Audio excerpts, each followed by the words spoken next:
He thought he could get away with everything because he always had. For years he lived a double life so perfectly that no one questioned him. Not his friends, not his family, not even the people he destroyed along the way. He smiled at dinners, gave speeches about integrity, and built a reputation so clean it blinded people to the truth.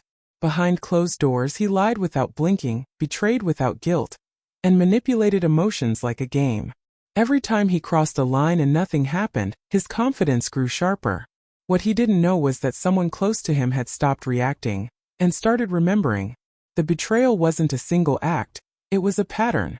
He stole credit, ruined relationships, twisted stories, and convinced others they were imagining things. When confronted, he played the victim so convincingly that the real victims apologized to him. He enjoyed that power, the ability to rewrite reality. But there was one person he underestimated, someone who stayed silent not out of fear, but calculation. While he laughed, they collected proof. While he relaxed, they connected dots. And while he thought the past was buried, it was being organized carefully, waiting for the one moment where escape would be impossible.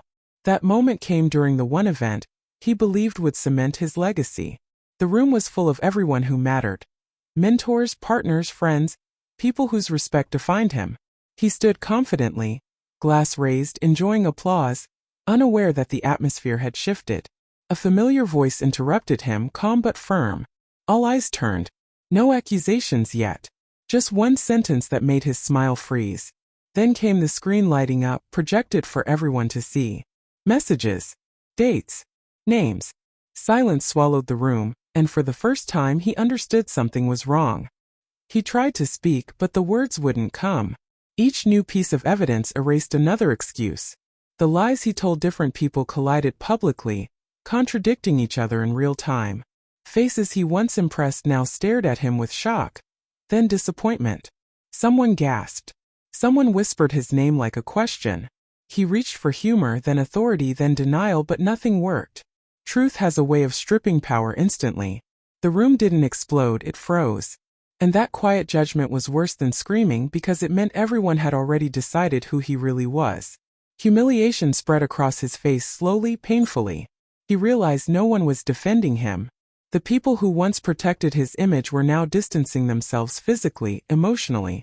His reputation collapsed not with chaos, but with clarity. He wasn't misunderstood. He was exposed. And the cruelest part was knowing this didn't happen by accident. This was planned. Every screenshot, every recording, every timeline was intentional. He locked eyes with the person who revealed everything, searching for anger, hatred, anything, but found only calm. That calm terrified him more than rage ever could. Then something unexpected happened.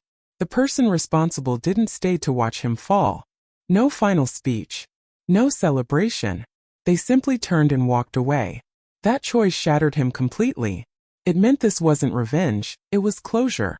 The room buzzed with confusion, but he stood alone, abandoned by the very image he built his life around. In that moment, he understood the difference between power and control. Power demands attention. Control doesn't need it. And he had just lost both in front of everyone who ever believed in him. After that night, everything unraveled quietly. Calls stopped. Opportunities vanished. People avoided him without explanation. He tried fixing the damage, rewriting the story again, but credibility doesn't reset. Once people see the truth, they can't unsee it. Every attempt to defend himself sounded desperate. Meanwhile, the person he betrayed moved on, unbothered, rebuilding without noise. That contrast haunted him. Their peace versus his panic. He began realizing that the real punishment wasn't public exposure. It was being left behind while life moved forward without him. He replayed the moment endlessly, obsessing over the single mistake that caused it all. One message he didn't delete. One lie told to the wrong person. One assumption that everyone was too blind or too loyal to ever question him. He had built his life on arrogance, believing consequences were optional. Now he lived with the knowledge that intelligence without integrity only accelerates downfall. He wasn't unlucky. He was predictable. And that realization hurt more than losing status because it meant he had done this to himself. What shocked people most wasn't just his exposure, but how long they had enabled it. Friends questioned their silence. Colleagues questioned their admiration. Everyone wondered how many truths they ignored because believing lies was more comfortable.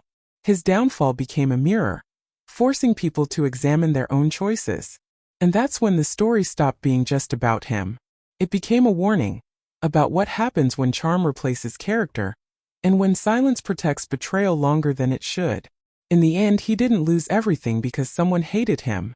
He lost everything because someone finally stopped covering for him. One mistake was all it took to destroy years of deception. He faded from relevance, remembered not for success but for exposure.